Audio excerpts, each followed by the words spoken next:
Good morning, you guys, or well, at least it's morning. I'm not sure how good it is. Got a phone call just a little while ago that we've got two fires, one at the landfill and one over at the compost yard. So let's go check it out and cross our fingers that the boys have already got it under control and it's not too bad. All right, we're up here at the compost yard first. I got both water trucks. Doesn't look like, I don't see any flames, so that's a good thing. But got a bunch of water pumping out, and I see they got the excavators over here chewing into these piles. A lot of times what happens is these compost piles just heat up internally. We had a little bit of rain yesterday, which actually you don't think would put the fire out, but it actually feeds the bacteria, gets hotter, and then it'll spontaneously combust.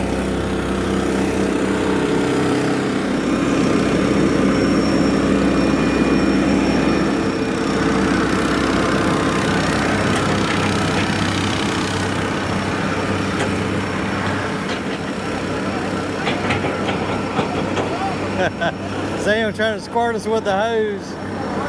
Okay, well this ain't too bad. We've had a lot worse, but you see all this material just sits here and cooks, and it just gets to an internal temperature where it can't stand it anymore, and then it'll just catch on fire. So the guys will rip all this material, we'll get down, find the hot spots, soak it with the water, and she should be good to go. How you doing this morning, guys? Estamos muy bien. Y'all having a barbecue without me? Yeah. Hey, Chuching.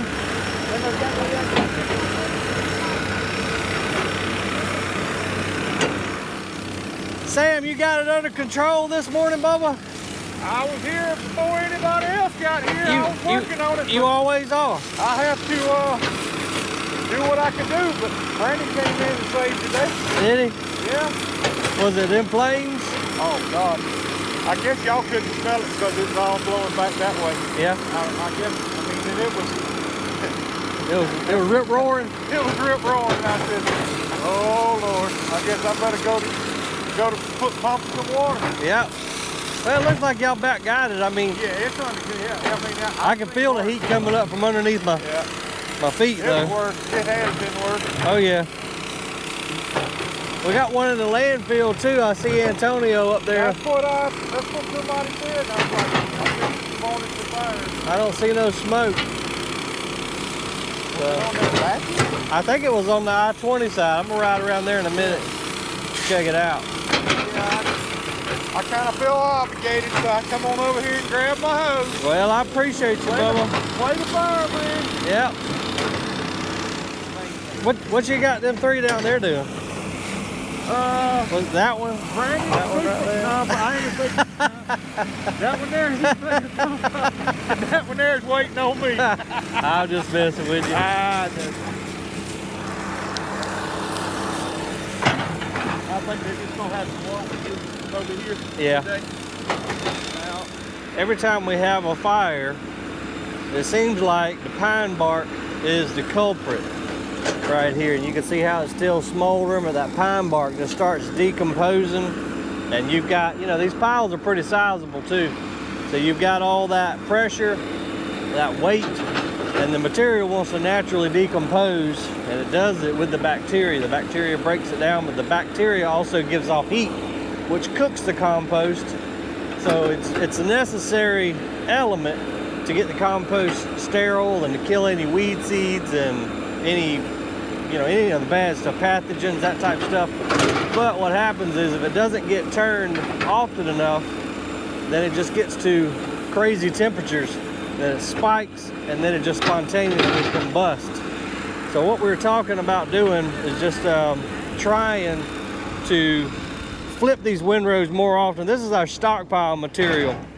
The active windrows, they get flipped regularly, but our stockpile sometimes, when we get busy with mulch and other projects, the stockpiles just kind of sit, get hot, and this is the result. So the guys who come in here they did a little bit, they come in here and cut this wind fire break right here. So we're gonna come in and cut it a little bit more. because this stuff will stay hot. I mean, you could dump thousands, we have dumped thousands of gallons on it, but it will dry out after a little while, and that bacteria will get back to work, and then you'll have another fire if we don't get it controlled and cut it off from the rest of the stockpile material. I'm gonna go check on the landfill fire. All right, the guys got this one pretty much under control. Let's go around to the landfill and see what we got going on over there.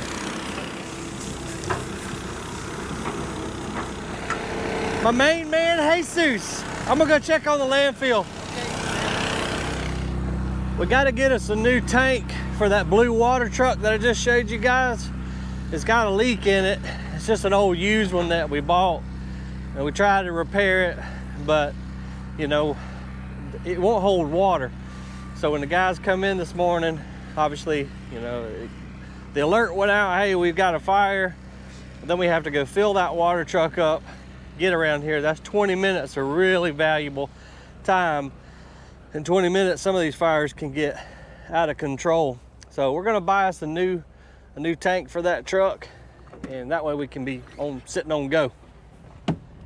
Another thing we gotta be really careful of is all this equipment over here surrounded by these piles of mulch. Now this material here is gonna get processed you know, real soon. It's gonna be turned into colored mulch or either compost, but you got a lot of money sitting over here in machinery, and it could be really, really bad if that fire, you know, if it's over the weekend or something and it spreads from the feed stockpile, gets over here into the production area, you could have a real bad day real quick.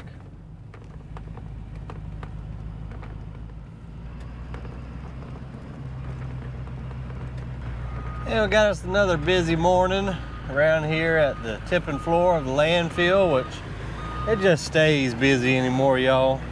So Antonio took the cat dozer around and pushed some cover material on the fire area. I haven't seen it yet, but that's what we're gonna go up here and check it out.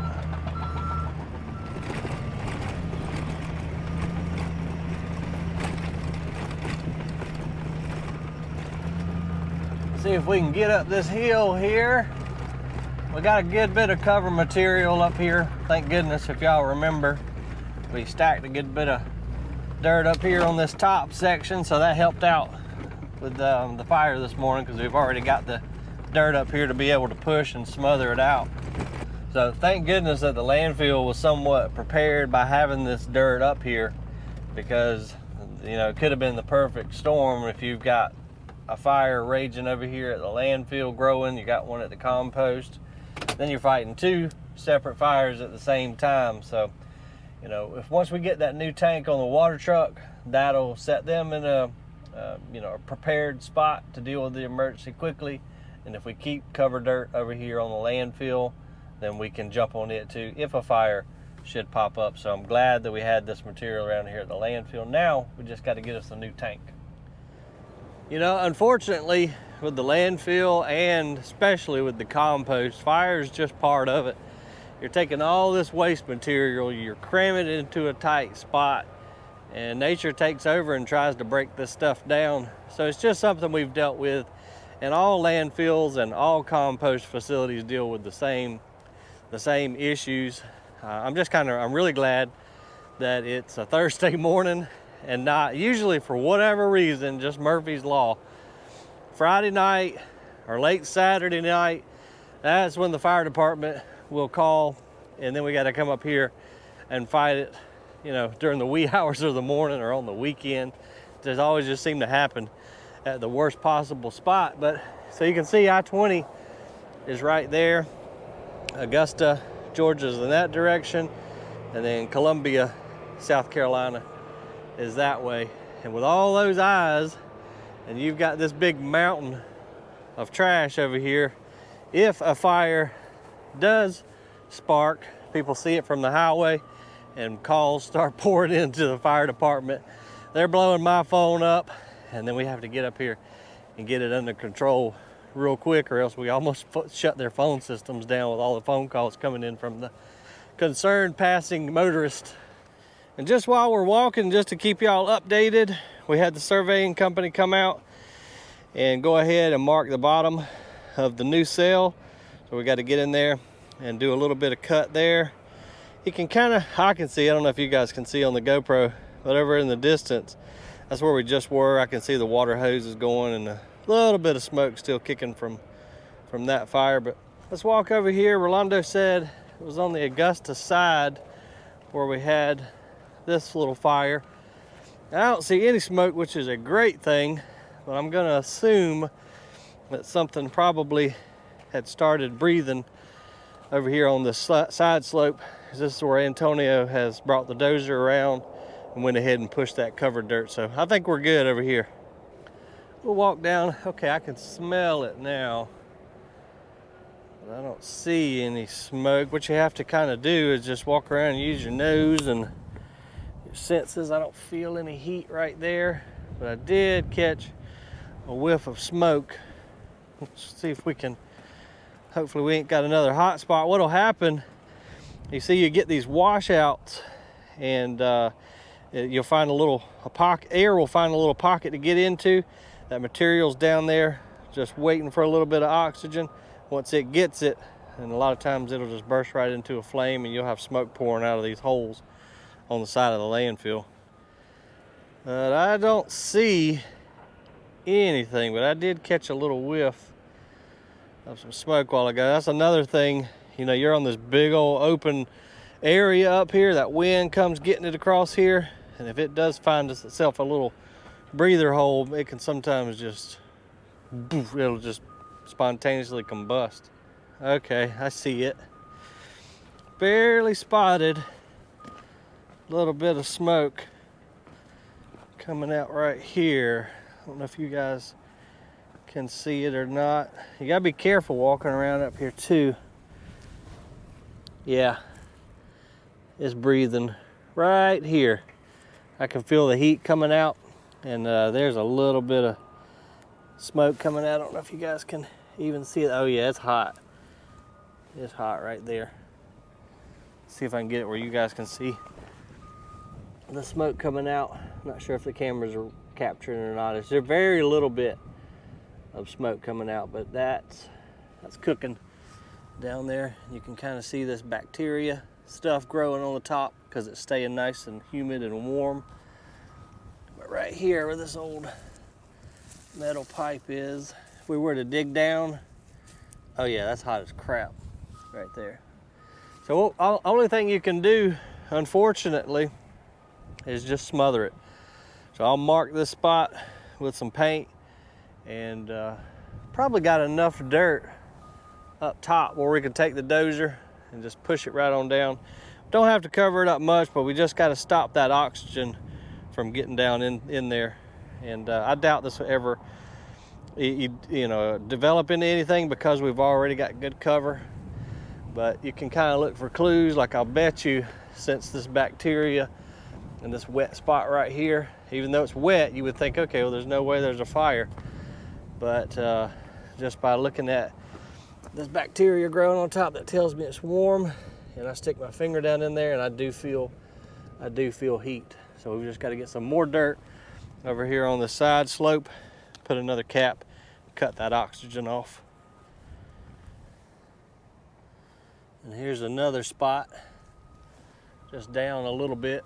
That's where we know it's hot. But you see how dark that little area is compared to the rest?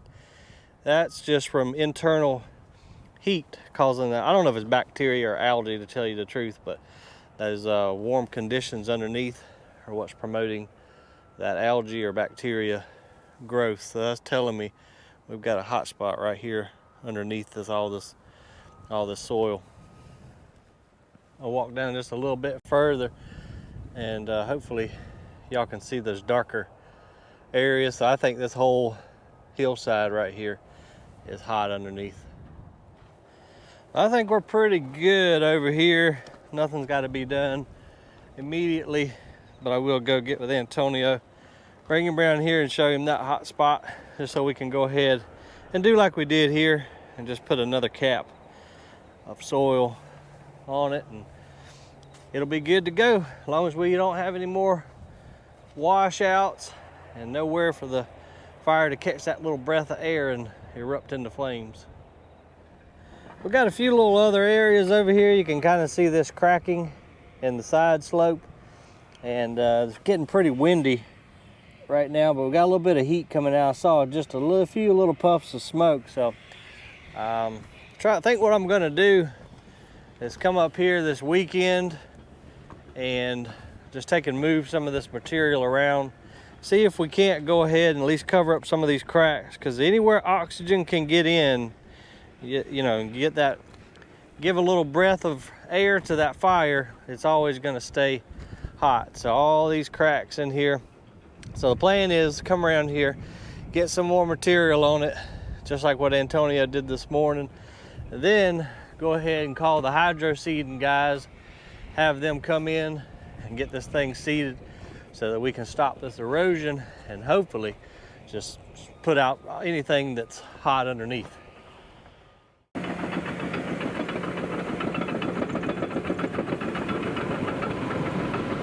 All right, so Antonio, as you saw, brought the dozer around. He had a little break in the trash down below at the landfill. So what we're gonna do is get some more material brought up here. When he has time, he'll come up and push and go ahead and start working on these side slopes. And then whatever time I have over the weekend, when I'm not working down at the garden center, I'll come around here, see if we can't get these slopes stabilized, covered, grass like we've talked about, get it knocked out. But speaking of the garden center, Chad's off today, so I was supposed to be there 35 minutes ago. So I'm gonna head on down to the garden center. The guys have got everything up here under control, thank goodness. So appreciate y'all watching, and I'll make a video when I come up here this weekend on that dozer.